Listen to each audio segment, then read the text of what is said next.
If you can get good at finding deals in real estate, you'll never go broke. The cool part about finding deals in real estate is that one, you can wholesale it and you can take a $20,000, $30,000 check, or you can keep that property, let it grow, and in 10 years it's worth double and it's cash flowing. So if you can learn how to find good deals, it'll change your life forever. So here are the 3 steps to where I feel like you guys can learn to find cash flowing deals. So number 1, understand what a deal is. You need to have a clear picture of, is this a good deal? Is this a bad deal? Number 2 is creating your lead funnel. And number 3 is making a ton of offers. When you are analyzing deals, there's a few different metrics that you can look at. Cash on cash return, a cap rate, right? An IRR. So you'll need to analyze hundreds and hundreds of deals with that equation so that you can understand when those deals come across your plate. Let's say I cash flow $1,000 a month and that's $12,000 a year. If I put $100,000 into that property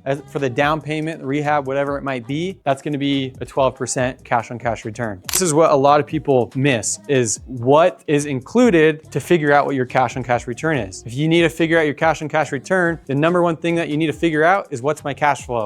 So for me, cash flow, like true cash flow, is what I could safely take home every single month and not stress about that property. In order to not stress about that property, I need to keep in mind every single expense that could possibly come to it, right? I have my maintenance and CapEx. I have utilities, HOA, property tax, insurance, vacancy, property management, if you're doing it yourself, if you're or if you're hiring out a company, right?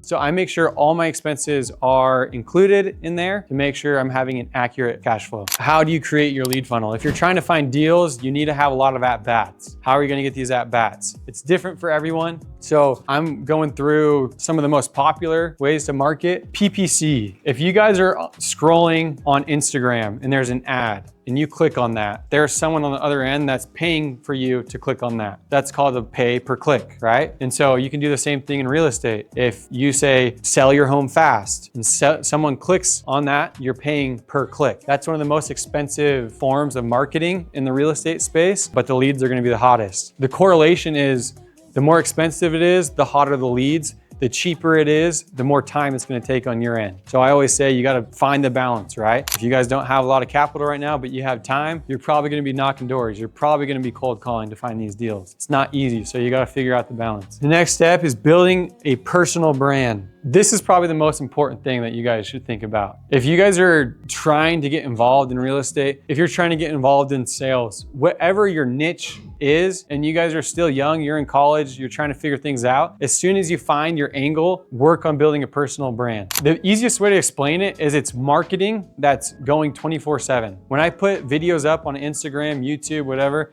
that's running 24/7. Those leads pay me a lot of money. So I've made several $100,000 in the last couple of years just from social media alone. From a single LinkedIn lead that I got, I made 100 grand in 45 days. That was in my pocket. So social media is one of the best ways. It can be a grind at the beginning because you don't see a lot of fruits of your labor until it clicks, but it's completely worth it. I assume you guys aren't loaded with cash to invest right now because you're in college. One of the best ways to buy real estate, if you don't have capital today, is the creative finance world. The reason being is because you don't have to put 25% down, 20% down like a normal bank would, right? So in the creative world, you can put 10% down. If you find your own deal, you can put 0% down. I know it sounds crazy, but if you find someone that has a 3% interest rate and they don't have a lot of equity on their home and they want to move to Texas in 2 weeks and they just want to get rid of their house, you can take over their loan. Now it's cash flowing in a great area and you're not paying a dime out of your pocket.